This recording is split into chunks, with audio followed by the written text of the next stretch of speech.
আমরা খুব দ্রুত শপথ সম্পন্ন হবে, আর খুব দেরি হলেও এটা 16 বা 17 তারিখ, এর পরে যাবে না। শপথের জন্য প্রস্তুতির কাজ গতকাল থেকেই শুরু হয়েছে। আজকে আপনারা দেখেছেন যে গেজেট অলরেডি এমপিতে গেজেট প্রকাশ হয়েছে এবং বাকি কাজ খুব দ্রুত গতিতে চলছে। চিফ অ্যাডভাইজার কালকেও কাজ করেছেন, আজকেও চিফ অ্যাডভাইজার কাজ করছেন এবং পুরো টিম কাজ করছে, ক্যাবিনেট কাজ করছে স্মুথ ট্রানজিশনের জন্য। এটা ডক্টর আসিফ নজরুল দেখছেন। শপথের কে পড়াবেন এটা আপনাদেরকে পরবর্তীতে জানিয়ে দেওয়া হবে। আমি যতটুকু পারি জানা ছিল আমি সেই করেই আপনাকে বললাম। খুব দ্রুত সম্পন্ন হবে, দেরি হলেও এটা 16 বা 17 তারিখ, আর তারপরে যাবে না। এটা আমরা বলছি না, বাট সব শপথ এর মধ্যে হয়ে যাবে।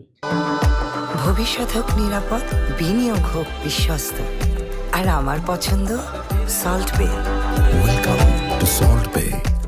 ফলাফলে পার্সেন্টেজ দিয়ে পুরো কেন্দ্রে বলা হবে যে 200% বেশি হয়ে গেছে, তো যে বিভিন্ন গণমাধ্যমে প্রকাশিত হয়েছে, এটা নিয়ে আসলে আপনাদের অবস্থা। কালকে এটা again another example of bad journalism. ওইখানে যিনি রিপোর্টটা করেছেন ওনার উচিত ছিল যিনি রিটার্নিং অফিসার তাকে একটা ফোন দেওয়া, তাহলে কিন্তু এটার দ্রুত উনি একটা উত্তর পেতেন। উনি তাকে, আপনি যদি রিপোর্টটা দেখেন ওইখানে কিন্তু উনি কাউকে ফোন দেননি। উনি ইলেকশন কমিশনকেও ফোন দিতে পারতেন, উনি যিনি যেই কেন্দ্র থেকে যেই জায়গা থেকে এটা অরিজিনেট হয়েছে তাকেও ফোন দিতে পারতেন, কাউকে ফোন দেননি। এটা তো বেসিক জার্নালিজম যে একটা কোশ্চেন হয়েছে আমি কার কাছে উত্তরটা জানবো। তো পরবর্তীতে দেখেছেন যে এটা আসলে আমরা ইলেকশন কমিশনের কাছে জানতে চেয়েছিলাম, তারা বলেছেন এটা টাইপোগ্রাফিক্যাল এরর, এখানে 2টা 2 এর জায়গায় 3টা 2 বসে গিয়েছিল, ফলে এটা একটা 5 ডিজিটের ফিগার ছিল, এটা 6 ডিজিট হয়ে গেছে।